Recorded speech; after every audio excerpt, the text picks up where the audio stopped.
Luke Skywalker, Dark Vador ou bien Obi-Wan Kenobi, ce sont les icônes emblématiques de ce festival de la BD d'Ajaccio cette année. Et pour cause, si la saga Star Wars a marqué la bande dessinée, elle en a aussi été fortement influencée. George Lucas lisait beaucoup de comics et aussi importait, trouvait des bandes dessinées européennes et donc françaises.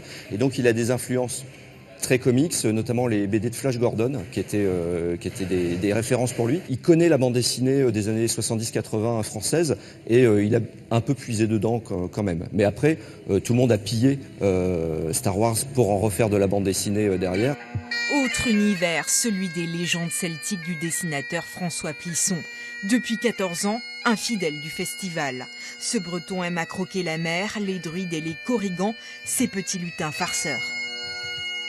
Souvent, on dit aux enfants en Bretagne que les korrigans, on peut les trouver sous les pierres, dans les creux d'arbres, dans les mousses.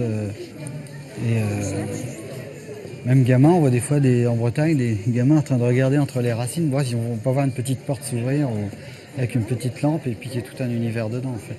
Incontournable enfin les bandes dessinées de Frédéric Bertocchini. Cette année, le scénariste signe pas moins de 7 nouveautés. S'il s'essaye à de nombreux genres, c'est surtout l'histoire de l'île qu'il aime encore et toujours à explorer. On a envie de mettre de l'image sur notre histoire. On l'a fait sur Pascal Paoli, on l'a fait sur Sampiero Corso, Ayodhite, les corses de la Première Guerre.